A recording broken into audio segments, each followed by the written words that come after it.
خدمت یکی از عزیزان هستیم در مسابقات قرآن استان اصفهان 46مین دوره.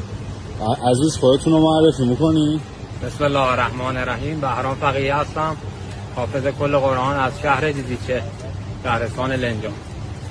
در خدمت. چند ساله که دوره مسابقات رو شرکت میکنی؟ از اینکه 20 دوره فکر کنم بشه. خب تا حالا چه جوایزی کسب کردی؟ مقام شهرستانی دارم، ولی خب استانی مقام نبردم. شهرستانی مقام اول دارم. 30 جزء قرآن حفظ. بله 30 جزء. از کی شروع کردی حفظ قرآن؟ از 9 سالگی آغاز کردم.